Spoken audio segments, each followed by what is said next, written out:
Tidak semua orang dipanggil untuk menempuh jalan yang sama. Ada yang mengabdi melalui keluarga, ada yang berkarya melalui profesinya.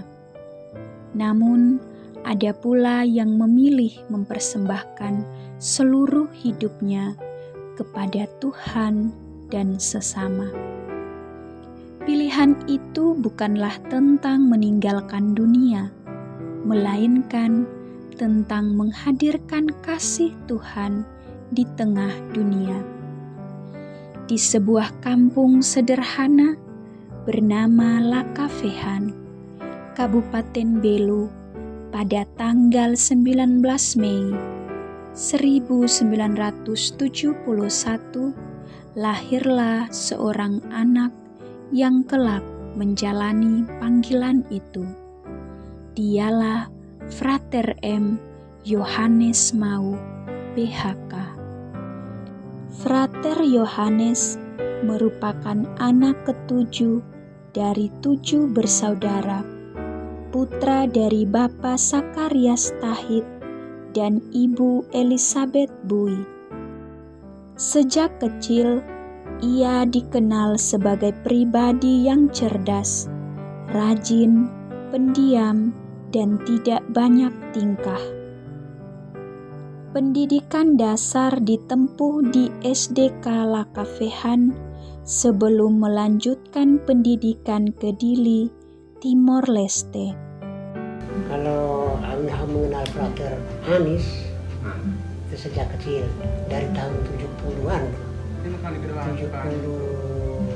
70 kami lahir, dari kami kan masa kanak-kanak itu sekitar 74 ke atas, 74, 75. Nah, jadi memang kami sekitar, kami juga butuh. Kami kumpul bareng, main. Artinya dia bergaul mengenai kami sana. Yang artinya dia rasa kurang cocok tuh dia tidak bergaul. Dia lomba-lomba, artinya lomba-lomba yang baru kita SD ini kan dia sangat tuir. Dan dia juga termasuk anak cerdas toh. Dan dia tuh memang anaknya sopan. Anaknya tidak sampai la biasa kato ema dia deh. Rajin memang. Waktu ulukane ami kalau ulukane ide naran wene kumarese. Jadi ulukan mautane mus ami la biasa cane. Jadi ami kuruwe tahun 70-an atau 80-an ami kumarese. Jadi kuruwe usuk kumarese mai laka. Masa-masa ami kan masa kecil. Ini rajin. CSD nih. CSD. No, orang tua sini CSD ini tuh SMP tamat kelas 6. Bukan kan ya CSD ini bisa gereja CSD. Ami sekitnya memang dunia ami no hari raya tidak ami bisa berbaik. Pasca Natal ami lewat. Nyari pendiam. Yang Dia sekitnya dia lah bergaul. Yang lain. Ini humadei. Dia pendiam saja, biasa. Artinya dia kita dia memang dia tidak cari untuk mau masalah, tidak ada cari bakal lain lah. Iya, dia kan dia. Kalau kami segi SMP memang artinya namanya kita ber no pesta no tidak mbak. Artinya waktu orang kan orang kita pemuda pak itu saya dasar di anak itu ada orang muda. Kan sama dia juga. Ulukana diumnya gambar, kelereng. Tapi kalau kelereng ya jarang diumnya hanya gambar. Kali merdeka. Anehnya. Tidak semua panggilan datang dengan suara yang keras. Kadang Tuhan berbicara melalui keheningan, melalui pengalaman hidup, melalui orang-orang yang ditemui, dan melalui kerinduan untuk melayani.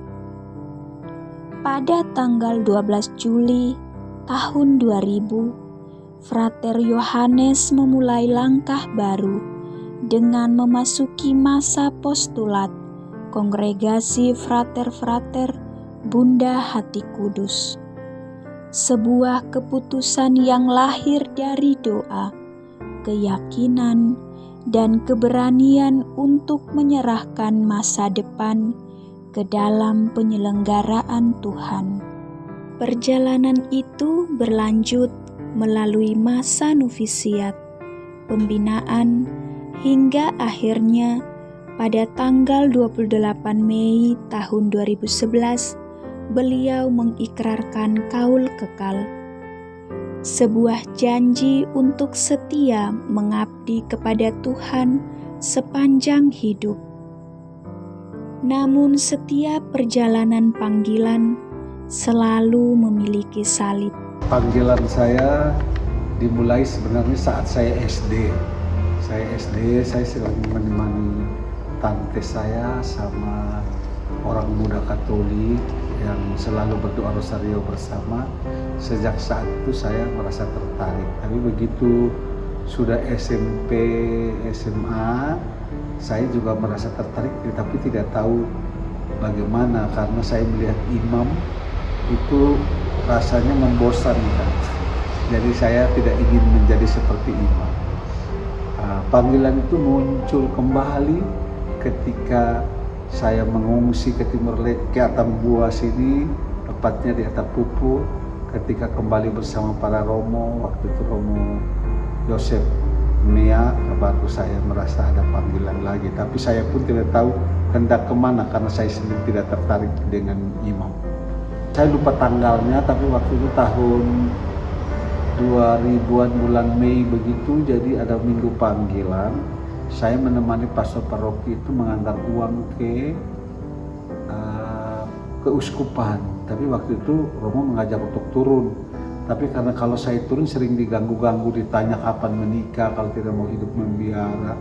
Nah kalau membiara mau masuk di mana sering ditanya-tanya, jadi malas untuk pergi ke keuskupan itu. Jadi saya tinggal di mobil saja dan sambil membaca Pos Kupang. Ketika itu ada promo BHK di situ dan saya merasa ini kayaknya kongregasi yang cocok untuk saya. Jadi saya catat diam-diam dan saya pulang di kamar saya di Pastoran Atapupu itu. Saya menulis surat lamaran diam-diam, saya kirim di kantor pos juga diam-diam dan akhirnya ada jawaban bahwa saya diterima ketika pastor memanggil saya untuk memberikan surat bahwa BHK siap menerima saya. Sama fraternya, kami lahtene, tiba-tiba nih Ada niat. Neter kami tambah. Neter itu kami, neter itu daftar mujian. Neter nakahawat sama frater. Betul, waktu itu kan saya merasa karena saya anak bungsu dan kami sedikit betul pastor orang tua atau keluarga besar itu tidak akan mendukung. Jadi seperti tadi saya sudah sampaikan bahwa saya melamarnya diam-diam karena kamar saya di pastoran itu sendirian di bawah tangga naik itu. Saya menulis surat lamarannya di situ, mengirimnya sendirian. Sudah dapat balasan baru saya berani beritahu kakak, itu pun kakak saya yang rekop ke wakil ketua panitia punya bapak itu tidak setuju, sudah meninggal, kakak Manik sudah meninggal. Dia juga kebingungan mau kasih tahu om saya kalau bapaknya dia itu saya panggil om. Jadi mau beritahu semua keluarga besar itu agak susah. Akhirnya kita panggil satu om, kakak saya itu kebetulan om itu yang lebih didengar oleh om-om saya yang lain. Jadi om itu om Sipri di Atambua sana. Lalu dia yang datang bicara, biarlah mungkin dia pun panggilan. Kalau dia sudah tes, kita sudah kasih sekolah dia sampai sekian, tes PNS tidak pernah lulus padahal otaknya bukan bodoh. Nah, mungkin ini panggilan, jadi kita kasihlah. Kalau memang Tuhan tidak memilih, ya dia kembalilah. Jadi saat itulah semua keluarga diberitahu. Jadi semua kakak kandung saya termasuk yang di Lakavehan semua itu tidak tahu saya sudah jalan. Baru mereka diberitahu ketika saya sudah tidak ada. Sempat kami bapak besar ini nuka kemana ke bapak besarnya ini saya sempat telah nook nih Atama. Tapi dia sudah daftar di negara ini harus ada niat untuk masuk itu. Negara bang. Kami mau hamil lah kok, okay, haba, ay frater ko, health na intolo day, ite emana iya, mana omesan, pertama idane, nakay, emas sila ya, remalo sabi, haknya hakam pilihan. Karena saya sudah berpikir lebih dulu bahwa keluarga saya tidak akan setuju, maka saya melakukannya semua secara diam-diam. Kan saya bukan usia kecil-kecil lagi, waktu itu saya sudah usia 28 jalan 29 tahun. Jadi saya merasa bahwa saya sudah bisa menentukan hidup saya sendiri, tidak bisa saya harus bergantung pada keluarga terus. Lalu saya hidup begini terus, saya akan jadi apa? Mau menikah, saya rasa tidak siap untuk menikah. Mau menjalani panggilan, di mana saya akan melabuhkan panggilan saya, karena memang saya betul dari hati saya untuk menjadi imam, saya tidak mau. Bukan karena saya tidak bisa secara intelek, tapi saya merasa bahwa tugas berat kalau menjadi imam. Ini waktu nih Pak, buatnya ini perhatian kami lah. Oh, ijano. Usaha danu na LSD. Matene saya makan ongkosnya sekolah kami laten. Mengenai ini atama frater ini saya tidak bayangkan. Si kelas 1 atau kelas 6 kami sama-sama, SMP mus kami sama-sama. Hanya kami tamat SMP tahun 86. Setelah tamat SMP, aku masuk dia, hanya pilih dengan atas dari mana. Nah, setelah itu artinya tahun berjalan, aku habis mau dari frater dia. Saya juga kaget mana ini lah tamu seminar tapi kok dia bisa frater. Ini mau apa kali? Dia frater dia nih. Aku ini maya siapa nak kai? Ini kawan semua dari frater dia. Hai. Yang ini lah tamu seminar di frater itu apa? Padahal di frater ya lupa kan? Ya. Tapi hosi kami berapa orang yang artinya berkumpul dari kelas 1 sampai kelas 6 hanya jadi dia sendiri. Habis saya cari bahannya baru tamatasi, baru sering baru tos. Kami awalnya itu masuk postulan itu 26, tapi kami terbagi 22 di Maumere, 4 di Jawa. Setelah itu berjalan di Jawa tinggal kami masuk novis itu tinggal 18, di Jawa tinggal 2, kami 16 dari yang tadi 26. Setelah itu kami novis 1 selesai, menuju novis 2 kami tinggal 14. Setelah itu kami novis 2 mau kaul, kami tinggal 6, 8-nya ditolak kaul. Setelah itu kami menuju kaul kekal itu tinggal 5, satunya berkurang lagi, dan akhirnya 25 tahun tinggal 4. Selalu kita dalam hidup itu apapun keputusan atau pilihan hidup kita pasti ada tantangannya. Tantangan saya itu kalau menjalani masa postulan dan masa novisia itu beratnya karena saya tua sendiri, pincang dengan adik-adik angkatan, teman angkatan yang ya bedanya 2 tahun, 3 tahun, bahkan ada yang sampai betul-betul merasa seperti bahkan anak murid, karena sebelum saya masuk kan saya sudah mengajar, jadi saya merasa bahwa mereka seperti anak murid. Jadi itulah yang bertentangan, yang kecil-kecil itu baru dia suruh kita, karena kan dia koreksi kita saat pada koreksi fraternal. Wah, itu memang awal-awalnya tantangan berat, tapi berkat doa dan bimbingan para pendamping, pembina, saya bisa sampai saat ini itu hanya karena mereka bisa memahami bahwa ini loh karakter saya tidak suka munafik-munafik, ini loh asli saya, kalau mau terima saya terima dengan kekurangan dan kelebihan saya. Kalau di masa-masa kaul itu sudah tidak ada tantangannya karena kita sudah semakin lebih dekat, semakin lebih tahu. Tapi kalau di masa pembinaan itu tantangan paling utama itu karena saya tua sendiri, sudah 30-an pas saya masuk tuh, pas saya sudah mau terima jubah itu 30, mau jalan 31 usia saya. Nah, itu yang membuat rasanya mau pulang saja, apalagi anak kecil kok perintah-perintah lagi saya sama ya. Pernah pertama di kalkat kalau kuliah mau di babade dia kalau saya ona betul nakal saya ima kahana setiap hari info sembahau apa jalan sama na no ama ka bani kita say kita feel okay ta tursia sina be ka tama hakara tama buatnya tama to mate lebih lah mau keluarga. Kesetiaan bukanlah sesuatu yang dibuktikan dalam satu hari. Kesetiaan dibangun melalui tugas-tugas kecil yang dijalani dengan penuh tanggung jawab. Frater Yohanes telah menjalani berbagai karya pelayanan, menjadi pembina asrama, guru, ekonom komunitas, hingga dipercayai memimpin berbagai lembaga pendidikan.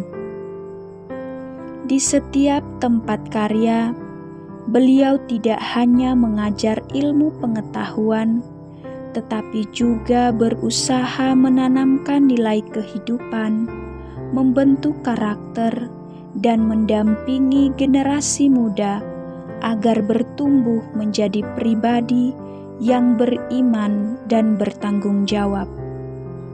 Semangat untuk terus belajar juga mengantarkannya menyelesaikan pendidikan sarjana di Universitas Widya Mandira Kupang dan magister di Universitas Muhammadiyah Malang. Bagi beliau, belajar adalah bagian dari pelayanan. Kalau untuk tugas pelayanan saya selalu berkesan karena Tuhan tuh tahu kelebihan dan kekurangan saya. Dia yang menciptakan saya, jadi semuanya bahagia-bahagia saja. Tapi ketika saya paling bahagia itu ketika saya akan dikuliahkan. Dikuliahkan kan usia saya tidak muda lagi. Ketika S1 tuh saya berpikir dan pembesar berpikir saya akan gagal karena saya mengambil matematika yang basicnya berbeda sekali dengan orang seperti saya.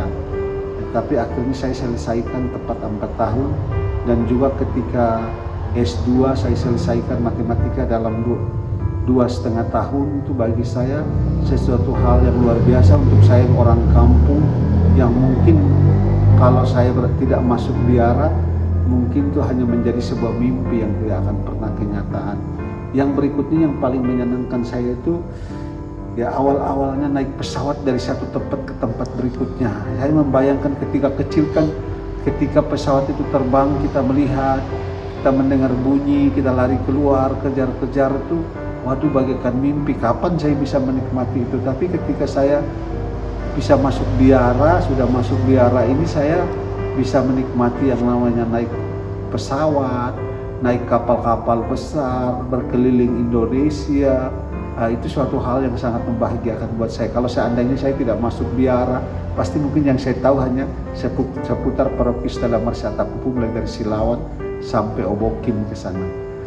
Kalau yang membuat saya tetap setia itu dukungan keluarga saya. Keluarga saya itu semuanya mendukung bahwa ketika tahu bahwa saya memilih jalan ini, yang awalnya mungkin mereka tidak setuju, tapi pada akhirnya mereka mendukung semua, mulai dari saya datang pamit mau penjubahan kan pindah ke Jawa, dan seterusnya. Dari setiap kali saya berlibur dan lain sebagainya itu selalu keluarga berpesan bahwa ya ini pilihanmu, setiai dan hidupi itu, karena kau yang mau ya berserahlah pada Tuhan yang kita imani sehingga dia selalu menjaga. Tentunya kita akan ada jatuh dan bangun, tetapi bersama Tuhan kita bisa. Kalau pengalaman yang paling membahagiakan yang membuat saya itu tetap kuat itu saya selalu kepala sekolah SMA. Saya jarang yang dibawa-bawa, pindah ke sana kemari itu selalu SMA, jarang yang turun ke bawah. Maksudnya kepala sekolah TK, SDK, SMPK, jarang. Itu yang membuat saya, wah ini loh hidup saya. Begitu Tuhan memilih saya untuk mendidik dan mendampingi anak-anak muda ini supaya bisa mereka menemukan jati diri mereka dan panggilan serta bakat dan talenta yang Tuhan berikan kepada mereka lewat saya yang menjadi guru bagi mereka. Frater tuh paling gak suka anak-anak yang gak disiplin, apalagi kalau ada kegiatan begitu. Contohnya saya kan ikut voli nih, atlet voli, jadi frater yang dampingi juga dia yang selalu ikut turun tangan. Terus dia kalau macam kami lambat begitu dia nggak suka, jadi dia tuh harus tepat waktu gitu. Frater orangnya baik juga baik. Frater marah kecuali memang dibikin emosi kan, jadi frater marah. Suka marah-marah juga, cuman dari muridnya. Gara-gara muridnya jadi frater suka marah-marah, tapi aslinya baik. Saya dekat juga sama frater kan, jadi macam murid lain tuh takut bicara karena taunya frater tuh marah-marah terus. Jadi dalam lingkungan voli begitu, yang lebih sering bicara sama frater tuh saya, karena mereka takut. Dia bilang, kok kan anak frater, jadi kok yang bicara gitu. Jadi saya bilang, iya saya anak frater gitu. Karena frater juga kayak semua kan yang anak juga sudah jadi frater, orangnya berbaur, nggak kayak macam SMA lain gitu. Kepala sekolahnya kayak yang ini aja, tapi frater nih semua anaknya. Jadi pokoknya yang bukan dia bilang ini aja yang dia sayang, ini, tapi semua dianggap kayak anak juga semua sudah. Dan frater tuh di sekolah tuh bukan cuma kami anggap sebagai kepala sekolah, tapi sebagai bapak kami juga. Dan frater tuh tegas orangnya, jadi kalau misalnya ada kegiatan tuh dia tuh pengennya tuh semua tuh harus ikut kegiatan supaya melibatkan diri gitu. Dan frater tuh selalu mengajak kami juga untuk selalu kayak ikut berbaur sama teman-teman yang lain. Selama dia mengabdi di sana, mengajar atau menjadi kepala sekolah di sana, itu sangat luar biasa. Punya prinsip, punya ketegasan, punya wibawa. Jadi sekolah-sekolah lain itu juga segan dengan SMA Katolik yang ada di Nunukan selama dia menjabat di sana kurang lebih 7 tahun. Beliau ini yang membawa dari saya secara pribadi, saya orang Kalimantan saja menginjak di daerah 3T seperti Kecamatan Sebubu, Lumbis ini sebelumnya saya belum pernah ke sana. Saya pun orang di sana pun belum pernah ke sana karena ada beliau ini punya program kerja yang intinya memang mencari siswa. Memang dia langsung terjun ke lapangan, tidak pakai calling apa, tidak. Beliau langsung turun ke lapangan, itu pengalaman bersama beliau. Jadi beliau ini membawa kita masuk ke sekolah-sekolah yang pedalaman sekalipun. Itu naiknya itu perjalanannya kurang lebih dari sini juga sekitar 4-5 jam. Menyeberang laut dulu, habis laut baru darat lagi sampai ke Sebubu. Kalau di sana, jujur anak Dayak ya kurang lebih juga dengan anak di sini. Karena anak Dayak kan latar belakang kami anak Dayak hidup di hutan. Iya. Nah jadi liar lah ceritanya ya. Jadi dibawa anak-anak ini ke kota, itu frater yang membawa mereka, memboyong mereka untuk sekolah di kota itu frater. Itulah seorang frater, walaupun frater seperti itu marah-marah di situ selesai. Kalau sudah dia tuh sudah selesai marah tuh enggak lagi, boleh ketawa lagi. Banyak juga yang frater ajar, dia cuma bilang macam kita kalau macam ke tempat orang jangan cuma diam, tapi berbaur, biarpun berbeda-beda begitu. Langsung. Tidak apa. Pokoknya apa ya? Frater ini adalah ayah atau bapak kedua saya, selain bapak atau ayah kandung saya. Jujur, beliau pindah.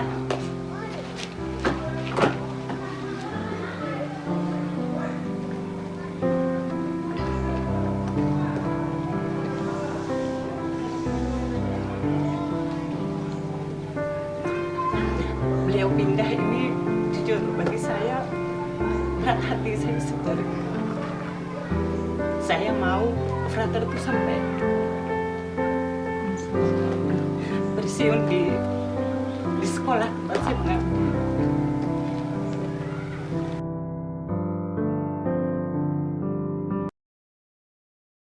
Saya pesan frater karena tahun ini menjadi tahun terakhir tugas di sana dan dia mendapat tugas baru di kepala sekolah SMA Sumba. Pesannya supaya apa yang dibuat atau keputusan atau ada hal-hal yang baik yang dia buat di Nunukan dia bisa melanjutkan di tempat tugas yang baru di SMA di Sumba, supaya integritasnya, kepribadiannya tetap diingat oleh semua, dan dimanapun dia bertugas harapannya tetap menjadi frater yang baik, tetap menjadi seorang frater, tidak terpengaruh dengan hal-hal lain sampai tua, sampai kapanpun dia mengikuti panggilan sebagai seorang frater. Tetaplah menjadi frater seperti apa yang frater lakukan di Nunukan. Kalau menurut saya semuanya tujuan frater seperti itu semuanya pasti baik. Tidak ada tujuan frater tidak baik. Pasti semuanya baik. Mungkin terima kasih buat frater karena sudah mendidik kami kurang lebih 2 tahun lebih. Kami sebenarnya berharap kelas 3 ini masih ada frater sampai kami lulus. Tampaknya frater sudah mau pindah ke Sumba. Masih banyak juga yang bertanya. Cuman kami harap frater tidak lupa lah sama kami. Walaupun kami nakal-nakal, suka bikin marah, tapi semoga frater selalu ingat kami lah. Tidak lupa sama kami. Mungkin sini aja bisa ketemu dengan frater. Pertama-tama terima kasih buat frater, terima kasih atas didikannya selama ini. Semoga di tempat yang baru frater bisa membawa kebaikan yang sudah berikan kepada kami selama di Nunukan dan bawa sampai di Sumba. Harapan aku penyes nalahan entus neto to mate ne benere ami to selesai. Nah, harapan untuk frater sekarang kan pesta perak toh. Semoga frater ini kan lalaang ini kan sarisuane bodik mengomak lalaang dia supaya boleh melayani umat dengan baik sampai akhir hayat. Mendukung bodiknya dari fraternya to mate, to ini pensiun tambah panti jompo, to menunggu kan hari kematian habis. Amin. Aduh.